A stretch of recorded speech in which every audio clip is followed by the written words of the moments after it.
There was a moment when almost everyone thought Netflix had finally lost its mind. Customers were angry, investors were nervous, the internet was loud. People weren't debating whether Netflix made a mistake. They were debating how long it would survive. What's strange is this. Netflix didn't collapse because people hated the company. It almost collapsed because people loved it the old way. And that's how many stories of failure begin.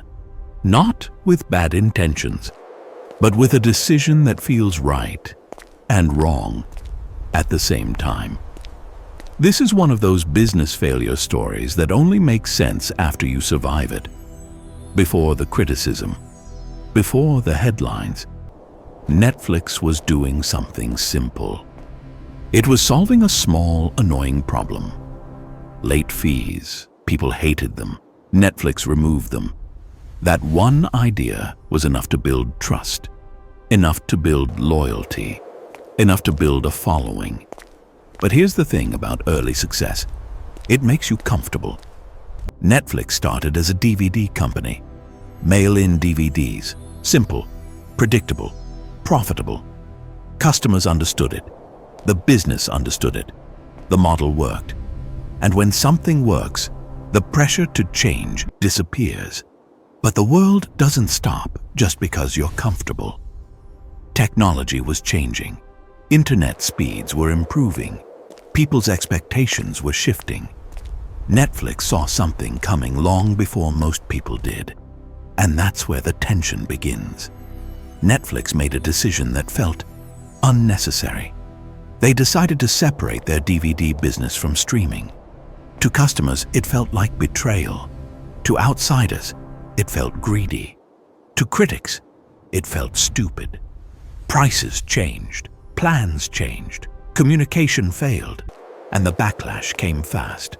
Subscribers left, stock dropped, trust was damaged. For a moment, Netflix looked like another company that had overthought itself into failure. This is the phase people don't talk about much. The phase where you do what you believe is right, and everyone tells you you're wrong. This is where most companies retreat. Netflix didn't. There's a lonely space between being wrong and being proven right. Netflix lived there. They lost subscribers. They lost goodwill. They lost momentum. And yet, they stayed the course. Not because it was comfortable, but because going back would have been easier than going forward. Streaming wasn't perfect yet. Content wasn't original yet. The vision wasn't clear to outsiders. But internally, Netflix had already crossed a line. They weren't a DVD company experimenting with streaming. They were becoming a streaming company letting go of DVDs. That distinction matters. Most business failure stories end here. This one didn't. Competitors didn't panic. They laughed. Why would anyone abandon a profitable model? Why burn money on unproven technology? Why upset loyal customers? Netflix was called reckless, overconfident, arrogant. But beneath the criticism was something else. Fear.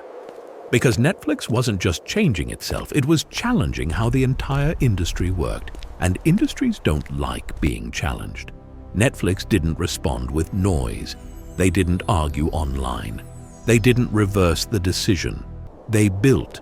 They invested in infrastructure. They studied viewing habits. They learned what people watched, and when, and why. Then they did something even riskier. They started making their own content. This was the moment many people expected Netflix to finally collapse. Instead, something unexpected happened. People stayed, not everyone, but enough. Original shows weren't instant hits. Some failed. Some succeeded quietly. Some took time. Netflix wasn't chasing perfection. It was chasing ownership. Control over distribution. Control over content. Control over its future. Slowly, the narrative changed. The decision everyone hated started to look intentional, then smart, then inevitable.